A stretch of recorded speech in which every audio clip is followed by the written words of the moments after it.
laps are underway. And here's how they will line up for the 15th Freedom 100, winning the pole in his first oval start, Mateus Leist. Colton Herta actually almost spun on his outlap. They go straight out on the track. He had got through the grass and ended up on the warm-up lane, and he said that cost him on his first lap. So watch Colton Herta. He is going to be fast. And then in row 2, you have 2 drivers from Andretti Autosports with their best starts this season. Dalton Kellett and Ryan Norman both showing so well. They've looked really, really handy in traffic as well. So I think that they're going to be strong throughout the running of this race. In row 3, Zachary Clayman DeMello also making his best start of 2017. And Aaron Telitz, who won the opener and has gone through some issues here recently, but he has won an oval race at Lucas Oil Raceway in USF 2000. He has, and he's going to be strong. He's representing Mazda in those soul red colors. He won the Pro Mazda Championship last year, has always been a front runner, and making his Freedom 100 debut here. In row number 4, Neil Alberico and Garth Rickards. Alberico said he feels pretty comfortable. A second-year driver experience is so important here. And Shelby Blackstock ran in that lead pack last year, and so did Juan Piedrahita. He was second going to the final restart. The points leader, the championship leader, Kyle Kaiser, and last year's runner-up, Santi Urrutia, all the way back in row number 6. Nico Jameen has won a couple of times this year. So we've got a lot of depth through this field, and some guys we think can get to the front starting in the back. Our onboard is with Nico Jameen, the Frenchman with Andretti Autosports, 21 years old. He won on the road course here, the first of 2 this month as part of the IndyCar GP weekend. All right, it's time to find out what needs to happen. The keys to this race, here's Anders Insider. Well, Kevin, the Freedom 100 is all about one thing and one thing only. Forget about the championship. None of these drivers care about the points today. The only thing they care about is getting this big win at the Indianapolis Motor Speedway. It's a 40-lap race. It's the longest race on the Indy Lights calendar, so these guys want to conserve their equipment throughout the course of this race to make sure that they can be there on the final 10 to 5 laps. Now, leading up to this week, it's been such tough conditions. There's been wind, there's been rain, and today is actually the only nice day with no wind whatsoever. So I think all of these guys don't know exactly what they have underneath them as far as the car setup is concerned. So let's pay attention to who's got it right and who hasn't. Well, we were concerned about the weather for this day all week, but once again, they've cooperated. It's perfect, sunny in 74. They're starting to get lined up, and we're about ready to go for what we think is one of the best, if not the best race you will see all year long. I can absolutely attest to that. I did this race back in 2011, and it is the single coolest race you can be part of, shy of doing the Indy 500, that is. The darker blue car on the inside is Mateus Leist, the white and blue car with Andretti and a partnership with the Steinbrenner family. George Michael Steinbrenner IV on the outside. That's Telitz taking a peek already to the outside, and it's go time in Indianapolis for Indy Lights. The Freedom 100 is green. Clayman DeMello in the 13 blue car peeks to the outside. They sweep around Colton Herta. Dalton Kellett going side by side for that third position with his teammate, but up front it's the pole sitter Mateus Leist gets the early jump. Oh, we have contact. Herta spins, and he collects his teammate Ryan Norman. Oh, Colton Herta just up on the high side entering turn 2, then turned down, and unfortunately it was a car on the inside there, and that clipped him and spun him right around. We already see Colton Herta moving around in that car. That's a good sign. That was a pretty big hit there, Kev. And Ryan Norman had his best start of his rookie season in Indy Lights, and nothing he could do. After Herta spins, he's simply a casualty. 2 quick cars are out. Herta was over 200 miles per hour in practice. As I mentioned, he might have been the quickest, making really his first oval start. He said, I'm not sure that Lucas Oil Raceway USF 2000 provided any kind of similar experience. And Dalton Kellett was on his inside there. Did they make any contact? They did, and yeah, Colton Herta just turned down on Dalton Kellett. So I'm not sure if maybe that's the spotter told him he was clear and he tried to turn down, or if he was just trying to squeeze Dalton Kellett down onto the apron. But either way, we were talking about conservation of equipment. That's something you don't want to do on the opening lap. You can't be that aggressive early on. And then watch, too, as Norman slides down. He almost took Shelby Blackstock with him, but I think he missed him. We'll see if Kellett has any kind of damage. Norman getting collective. Norman coming down, and 3 cars barely miss him. Piedrahita in the yellow car. The 11 car is Garth Rickards. The red car, Shelby Blackstock. Talk about a save for Dalton Kellett. I mean, he was sideways swell and just managed to correct that and then went to the high side of Colton Herta. But a big hit here for Ryan Norman as we see the slow-mo up on the top of our screen here. So just like that, the field dwindles to 12. And a little further back, we're going to get a nice vantage point from Nico Jamin, who started in the last row. This is his onboard. So lucky not to get caught up in all of this stuff. You see carbon fiber pieces flying all over the track, but that was a smart move there for Nico Jamin. His spotter would have been at the top of the track there telling him to just go down low, and we see Colton Herta's dad here, Brian Herta, and Michael Andretti in the background not happy with this at all. It's been a disastrous month of May for Colton Herta. I mean, he's been so quick to start the season, got a win in St. Petersburg, looked so strong as well at Barber, and then Indianapolis happened, and it's been cruel, hasn't it? Mechanical issues in the GP, 12th and 10th, and a DNF here in the Freedom 100. So we're under yellow almost as soon as we get started. A restart is coming up from Indy.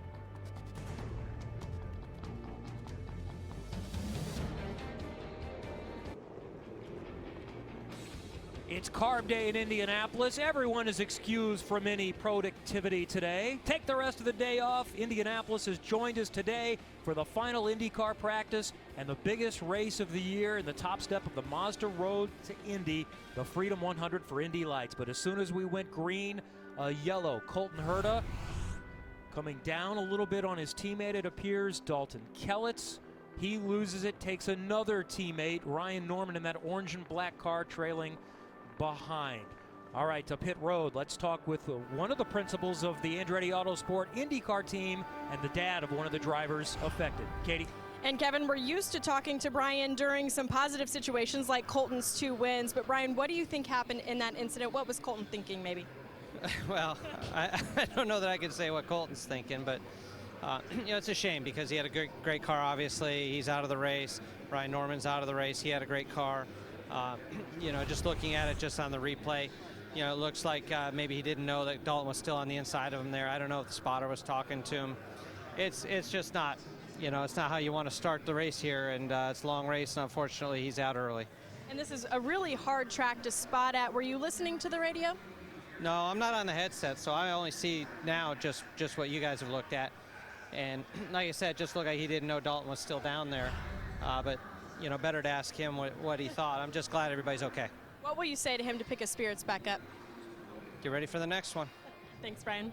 I know that's one of the things that Brian has been telling Colton is you've had bad luck, but at least you've been quick. That's something as a development series you want to see. All right, we're going to go and get ready to restart in just a moment, so we'll stand by for that, and it's 1 to go at the line. Mateus Leist managed the lead. These are his first laps led in Indy Lights. And we welcome in the booth, and we'll chat with him after we get going in this restart more extensively. Last year's runner-up, IndyCar rookie Ed Jones from Dale Coyne Racing is with us, and former mechanic and engineer, and now journalist with Racer Magazine and Racer.com. Marshall Pruitt is with us too. Ed, thanks for joining us. You ready for this perspective? You may see how crazy you guys are. Yeah, it's great to be here, and I remember last year this was the biggest race I'd done in my junior career. The atmosphere, going on the formation lap, seeing the massive crowds, it's the first time, and I just wish I could do it again as well. Marshall, what are you expecting? I'm expecting Leist to really impress. His straight line speed has been something. Zachary Cleveland DeMello, I'll tell you, he's someone who wasn't on my radar for a big Freedom 100 standout performance. I am wrong. Mateus Leist is just 18 years old. He's living in Miami now. He said he's feeling more at home. That's more similar to Brazil than when he lived in England.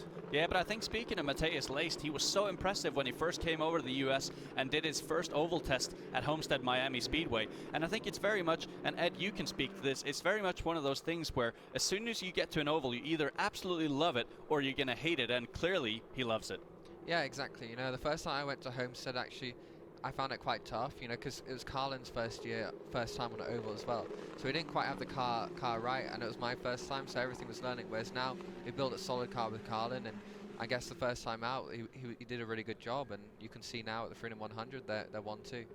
Yeah, that's your former team, Carlin Racing. The teammates are running up front with Leist and Clayman DeMello. Dalton Kellett still running in third. Neil Alberico, another Carlin car, is in fourth position. Then it's Aaron Thielitz back there in the Soul Red car. The yellow car is Juan Piedrahita. Garth Rickards is in seventh. Lined up, single file restart is coming as they roll through the north end of the racetrack, come back on the main straightaway. Leist will control this restart, working on lap number 5, and we are green again in Indianapolis. Here we go in the Freedom 100. Let's see if he manages to hold that lead into turn 1. It looks like he does. Great restart for him, but side by side with Dalton Kellett and Neil Alberico going through 1. Alberico to the high side, gets a spot past Kellett. Alberico moves into third, and it's 1, 2, 3 for Carlin Racing. And Mateus Leist is just gone. The other guys can't even stay in his draft. Can you set up the car, Marshall, a little bit differently when you start up front and think you might stay up front? Not only that, these tires have a slight change from last year, Kevin. Same spring rate, but they'll be looking at tire degradation. We've seen so far the Carlin cars appear to have gotten these tires perfect. Be interesting to see if some of the other teams can move forward, though.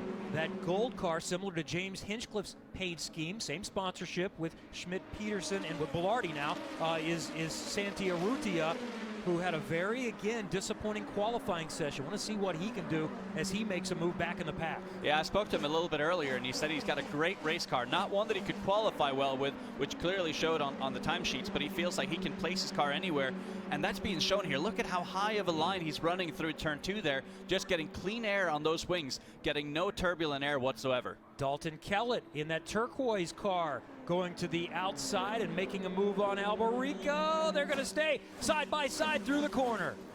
Kellett gets the spot. Got to be careful not to bind each other up too much, because if you run too long side by side, you're going to be holding yourselves up there. But Dalton Kellett, he's got something here at Indianapolis Motor Speedway. He got his first ever Indy Lights podium here last year, and again, he's running so well. And now Thielitz looking to the outside of Alberico. Piedrahita in the yellow car is lurking behind.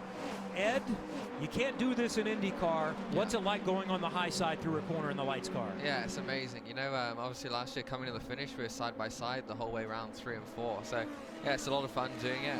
It's interesting to see how the race is panning out at the moment.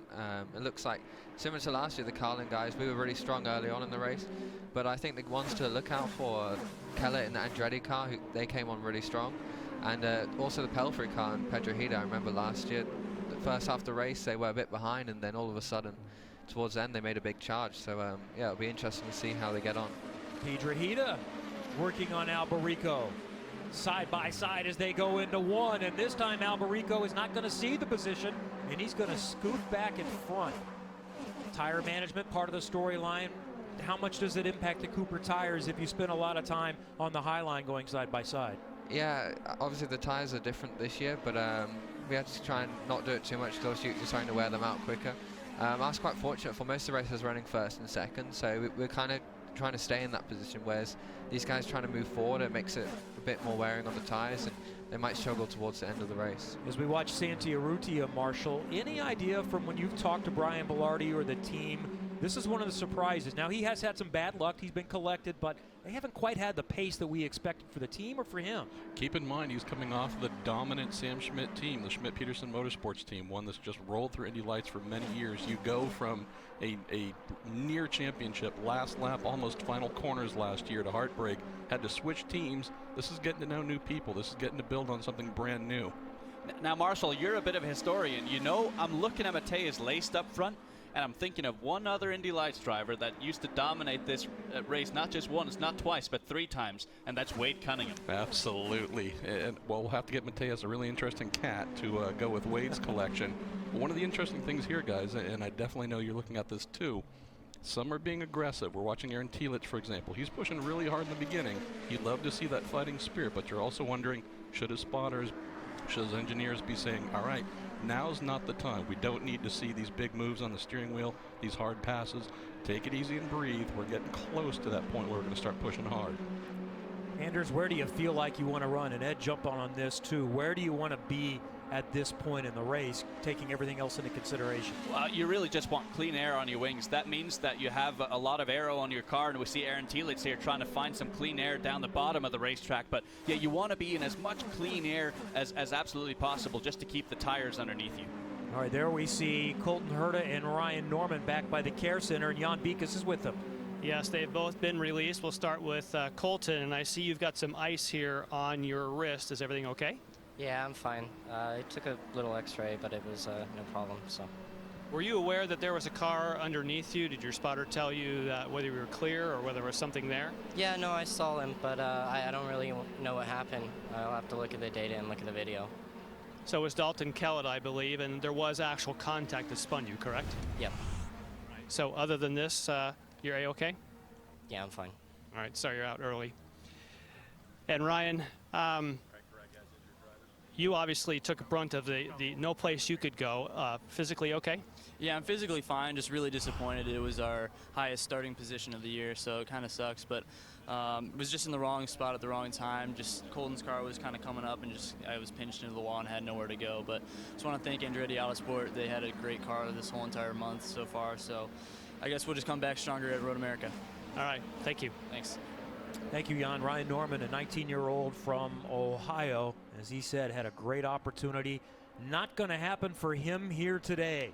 Well, this is the first oval for Mateus Leist, and he's cruising in a battle for second now as Dalton Kellett goes to the low line, and he'll get the spot on Zach Clayman DeMello. Beautiful move there for Dalton Kellett, and this is where he came alive in last year's race as well, towards the tail end of it. It took him a few laps to figure it all out, but I think he's got a good ear there in Mike Reggio, who's his head engineer, is probably telling him exactly what to do with the weight jackers and bars. It's starting to get good. We'll keep an eye on Aaron Telitz, and can Dalton Kellett chase down the leader? Stay with us for the Freedom 100 from the Indianapolis Motor Speedway.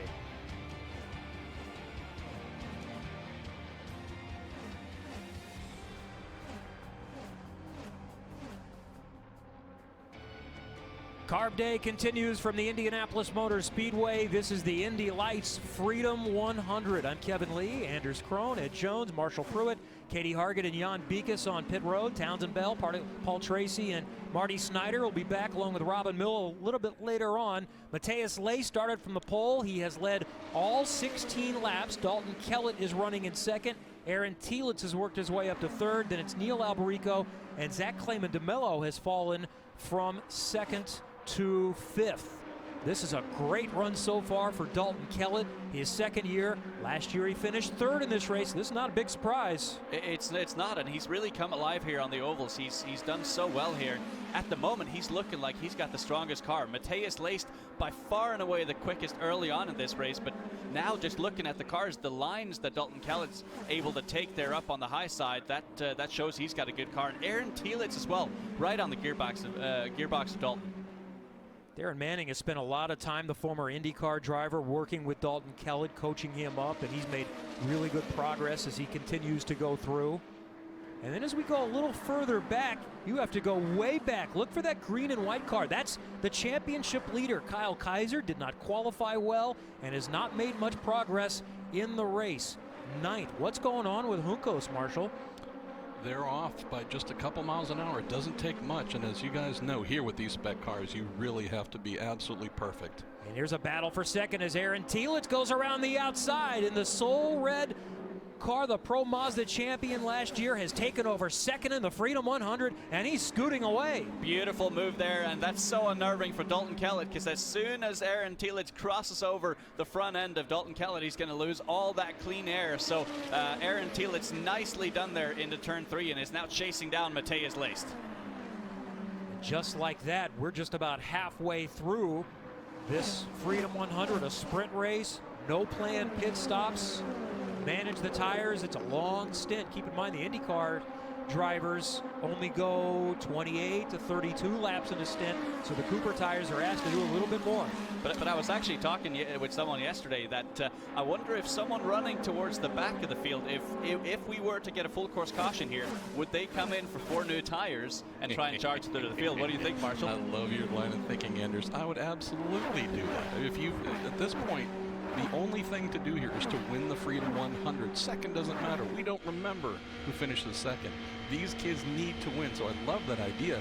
What's interesting watching here, though, we started off with a Carlin Armada, 1, 2, 3 up front. We've seen that pack break up. We've seen Mateus Leist stay there. Anders and Ed take us around on board with Nico Jameen. Yeah, so he looks like he's turned in a little bit early there. The car looks like it's got a lot of push, which is making it more difficult. And I think that's why it seems like he's struggling to get onto the car in front there. Because he's having to turn a lot in the middle of the corner, which is scrubbing the car and slowing you down. And he's just made an adjustment on his front bar, so we'll see if that helps. Yeah, just like Ed said, he's got a lot of understeer. Not so much in turn 3, but turn 2 was absolutely massive understeer, and that's something you cannot have here at the Freedom 100. And looking at Aaron Tielitz now, he's right up the back of Mateus Leist. Leist is in that blue car with the orange mirrors, the number 26 for Carlin, the Soul Red, which designates a champion in the Mazda program. He has the scholarship money to move up to Indy Lights this year. The number 9 is Aaron Tielitz, and he's within reach now of Mateus Leist. Just conserve your tires here, Aaron. You still have 18 laps to go in this race, and that's a long way to go still. Needs to keep track of those tires. Do not want to be too aggressive here. It seemed like people that, so a few of the guys have been able to catch up to Leist, but then they've really struggled to get to pass them, and then it seems after a few laps they started to drop back, so it'll be interesting to see if Tielitz can get past him. This was a couple of laps ago. Go back to this and let's see if Leist hit some debris there. He got something right on the tire. That's not just a little bit of debris, that's a lot of it, and yeah, big spark there. But it doesn't appear as if he's got any damage to the front wing or floor of that car. That Carlin team is going to see that, though, and they're going to hold their breath the rest of the way. The straight line speed of Leist's car is truly impressive. One thing to note, we have rookies here, 1, 2. We have some veterans behind them that know what to do when we get down to the final laps. The real thing that's going to be interesting, though, good Lord, that wall's getting closer. Mateus, can you get around him? That motor is screaming. The aerodynamics are helping him to cut through the air. Beyond talent, beyond experience, he is a pretty powerful hot rod right now. And I think another reason why they're a little bit more spread out this year than they've been in years past is that the ambient temp is actually quite a lot warmer, and so that makes the air thinner and makes it a little bit more difficult to follow the car directly ahead of you. But Aaron Tielitz, I think if he were out in clean air right now, he might actually be able to pull away, but rightly so, Marshall, it looks like Mateus Leist has an absolute bullet of an engine in that Carlin car. The other thing, too, if we just keep in mind of what we've seen so far through 24 laps, Tielitz has been doing a lot of passing. It's been hard on that steering wheel, carving in and out. That's using tires. You look at Mateus, he hasn't had that pressure. So I think if Aaron can stay close in the next 10, 15 laps before he really starts to push for that win, then we could see something happen. But if he's going to keep charging like he is, I'm wondering if he's going to use up those Cooper tires. Katie Hargett has been monitoring the radio for latest in the 26 team and says no conversation. They're not talking at all, so that's a positive on their front. As Mateus Leist continues to lead, he's been out front from the go. Aaron Tielitz has worked his way from 6th to 2nd. A little further back, Santi Urrutia is also a good mover from 12th to 6th. And he's working on Clayman DeMello right now, too. But to me, it doesn't look like he's got the speed that he needs to, and let's check in with Katie. And no word over the radio yet for Mateus Leist, but Trevor, Carlin, you guys came so close to winning this race last year with Ed Jones. What did you learn from that you've applied with Mateus this year? Well, to be honest, what we learned last year doesn't really apply to today because it's a different race and different drivers, but this is Mateus's first ever oval race. So it's going to be very difficult for him. But so far, he's doing a great job. I hope he can be calm. If he loses the lead now, perhaps he can get it back on the last lap. That's the only lap that counts. Not only is Ed a good racer, he's upstairs in our booth. I didn't know if you knew. Okay, that's great. Hi, Ed. Hi, mate. Say hello, Ed. I know he can't hear you. Yeah, he can't hear me. But he's one of the guys that helped get you where you're at right now. I spoke with Ed's IndyCar engineer, who definitely had a lot of thanks to Trevor Crone. The Carlin team said this kid right here next to me, impervious to pressure. How do you like that? Oh, he is. He's cool, and he's ready, and he's fast, and has got a chance to have an impact in his first 500. Thank you for joining us today.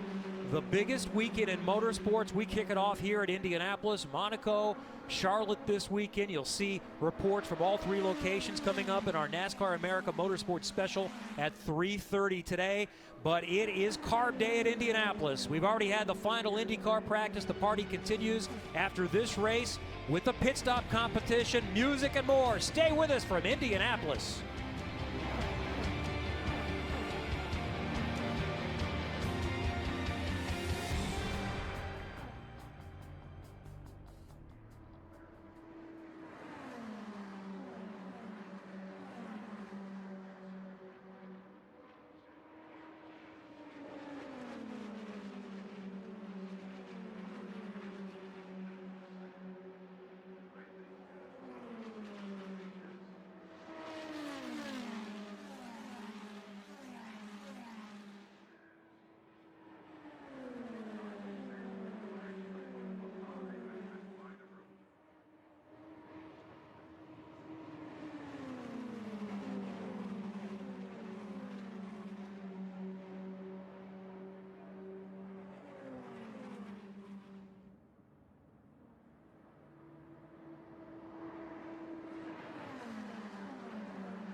Stay high, stay high. Back at Indianapolis, Carb Day, and the Indy Lights Freedom 100, 3/4 of the way through, and it's heating up. Aaron Telitz just made a little look at Mateus Leist, who has led from the jump, starting from the pole, but Aaron Telitz is on the charge. He is, and it was all about that run through turn 3 and turn 4. He got the line perfect in turn 4, got under the air of Mateus Leist, and therefore got a great run. And then Mateus Leist all the way down to the bottom of the track trying to protect his position, but he is truly under pressure now from Aaron Telitz. He's feeling it. And they're bunching up. Dalton Keldon, that aqua blue car running in third. The 28 for Andretti is not far back, and then behind him is Neil Alberico in another Carlin car, and that's Santi Urrutia in the gold car taking a look on Clayman DeMello. That's a battle for 5th position.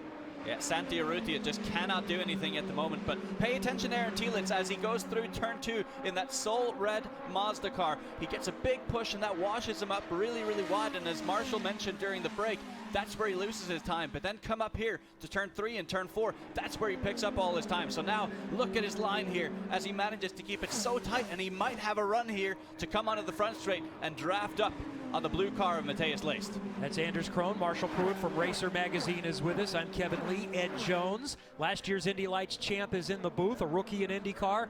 So what are they thinking right now? What's the strategies you start to think about the final laps? Yeah, well, it looks like Telitz is going all out at the moment. He's not really holding back, and it seems really difficult to get by Leist. You know, that's seen the theme the whole race. No matter who's behind him, they've been able to get close, but they haven't been able to pass. So I think Leist is just trying to stick to his same line.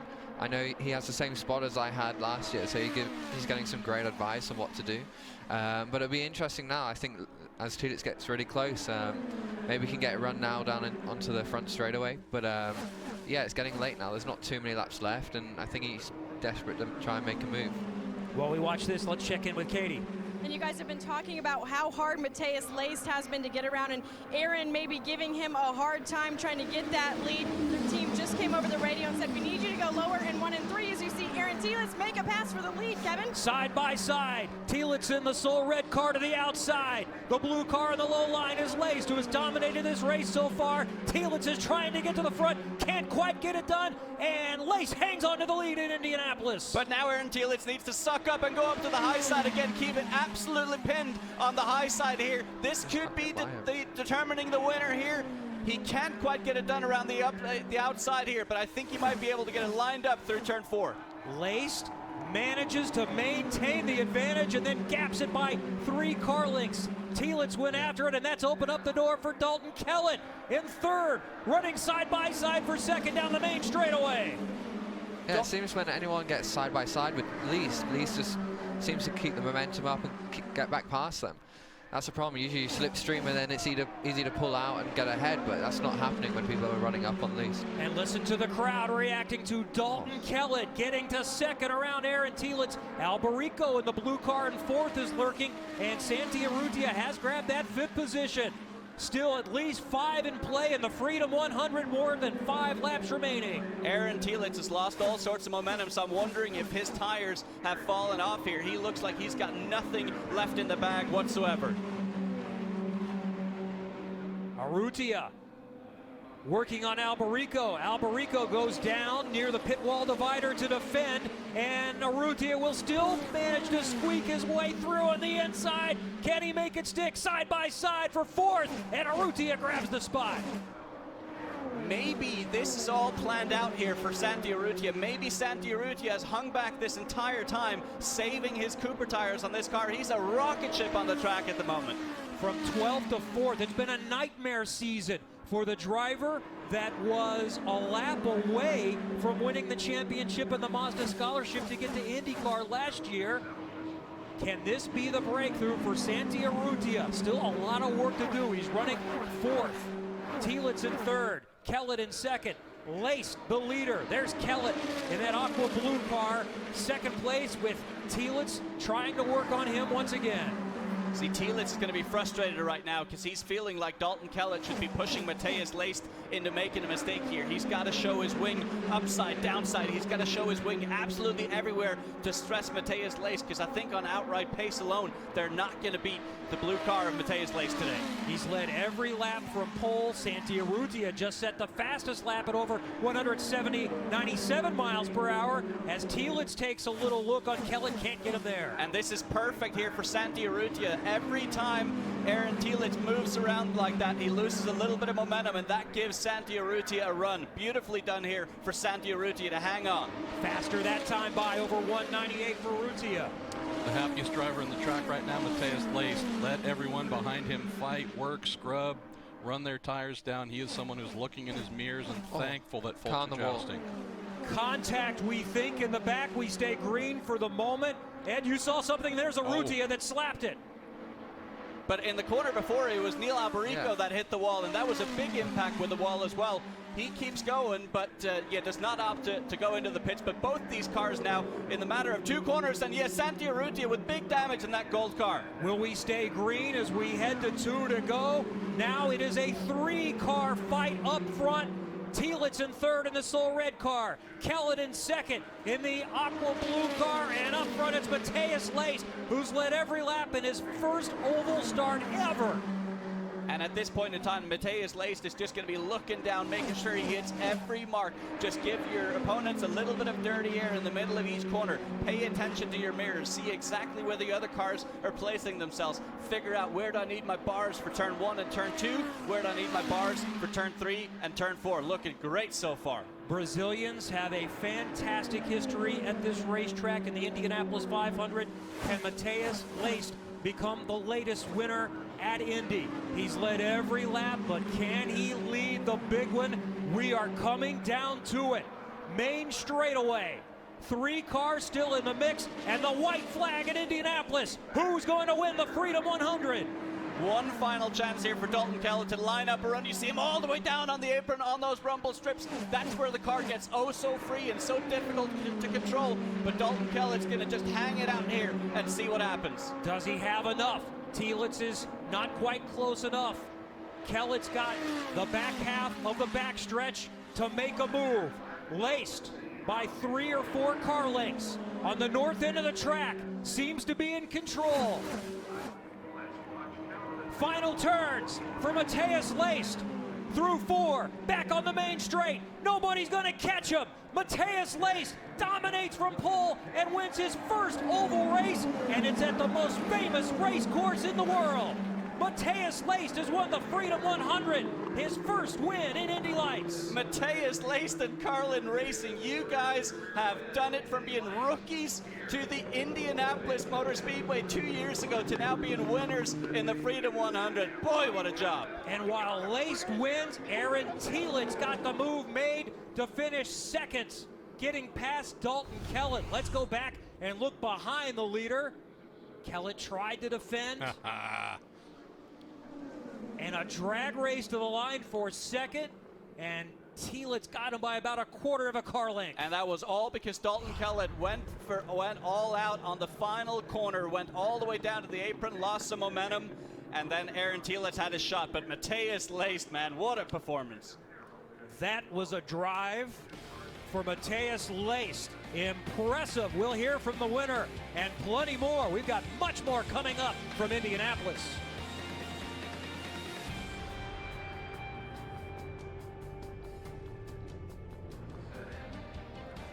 Back at Indianapolis, plenty more to come on Carb Day. We've seen another good one in the Freedom 100. Good finish, but this is how good these races have been. That's only the 9th closest finish we've seen at 0.7 of a second. Mateus Leist has won his first Indy Lights race, and we've got some championship leaders. Kaiser, the leader, coming in. Jameen was second, finishing 9th and 10th. Yeah, and Ryan Norman, obviously not a great day for them in Colton Herta. All right, let's hear from the winner. Katie's climbing out. Mateus Leist has won at the Indianapolis Motor Speedway. And not only does he win, Kevin, he dominates, leading lap to lap. Mateus Leist winning in your very first oval start, even with pressure from other drivers. How did you stay focused? Yeah, it was a tough race, you know, but we had a pace, so I'm very happy. The car was just amazing. I just want to say thank you to everyone, to Carlin, Cooper Tires, Mazda. It was just an amazing race. And as well, my first race in an oval, and I couldn't be happier. Some very other famous names have won here at the Indianapolis Motor Speedway, including other Brazilians like Helio Castroneves and Tony Kanaan. Yeah. Do you model yourself after them? Yeah, it's tough to say, you know, but I think this was my first win here in Indy Lights, and still a long journey. Hope to be winning here in Indy 500 one day. And also great for Carlin Racing to get to victory lane here at the Indianapolis Motor Speedway. No doubt. And Marshall, let's speak to that. Their 3rd year, and they have already won a championship with Ed Jones last year, but it's a good example of what's available for racing teams in America. Kevin, we're here celebrating the drivers, obviously. This is huge for Mateus, but Indy Lights is also a series where team owners can come in, learn, prove, and hopefully move to IndyCar. This is what Trevor Carlin's done. So this is just a wonderful thing to see that as an infrastructure, IndyCar wants Trevor Carlin there as soon as possible. When you can win the Freedom 100, it tells other entrants elsewhere in the world and other championships it's worth investing here. Here's how the championship stacks up. So Herta goes out on lap 1, but luckily for him, the 2 just ahead of him in the championship also finish a little further back. Kaiser still leads Jameen. Telitz is a jumper, and Kellett moves into the top 10 as we look one more time at the finish in the battle for seconds.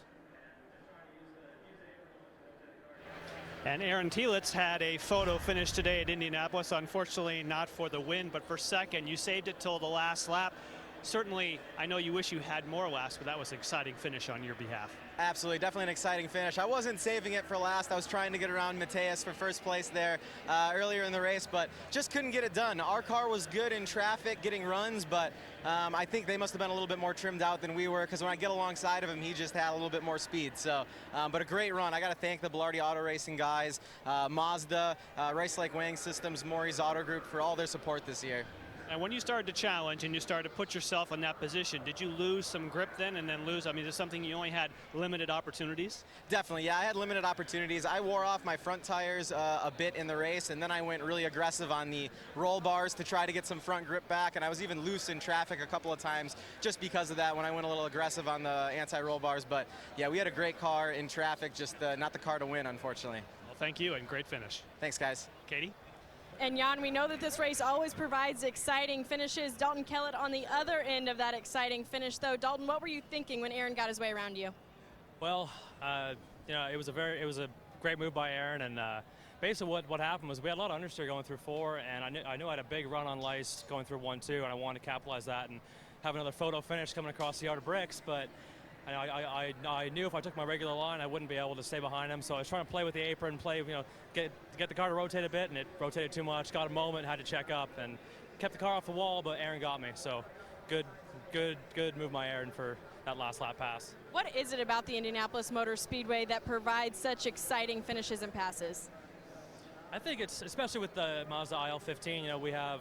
We're going a little bit slower. We can go flat out on the whole track. We can run side by side really easily, and it just makes for great drafting. And you have a really strong field in Indy Lights this year, and it just shows all these guys are able to race hard and race well. I think that's what causes all this excitement that we see. And unfortunately, there was a little bit of excitement on the first lap between Colton Herta and Ryan Norman. What was your perspective on that? Well, we got the replay right here. So I'm on the inside. It's the first lap. And I think I caught a bit of dirty air from the car in third, and Colton was right beside me. I understeered up into him, spun him around, and he collected Ryan. So, I think we'll probably take a good look at the video when we get back, because that's obviously you never want to have contact with your teammates, and it's really unfortunate for the Andretti Autosport crew, but at least we managed to have a podium finish. Thanks, Dalton. Third for the second year in a row at Indianapolis. Around the horn, final thoughts, Marshall. We have Brazil, Wisconsin, Canada, California, and Uruguay in the top 5. This is Indy Lights, friends. This is the Freedom 100. So happy we're making the future stars. Ed, how are your nerves 2 days away from the biggest race of your life? Yeah, I'm looking forward to it. It's run so well this week, and hopefully we've got a really good race car for Sunday. Ed Jones, by the way, has the best qualifying ever for a Dale Coyne racing car in 27 years at Indianapolis. A fun one again, Anders. It was indeed, and this place never fails to disappoint. We said that the championship wouldn't be in focus today. Well, it shook things up big time. We are just getting started, though, throughout the day. The party is rolling on. Townsend Bell, Paul Tracy, Marty Snyder, the rest of the group coming back in just a moment. And don't forget, as we highlight the biggest weekend in motorsports, our special coming up from Charlotte and Monaco. And up next, Lee Diffie is going to join us from Monaco with a report on the Monaco Grand Prix. Stay with us. Plenty more coming up from Indianapolis on Carb Day.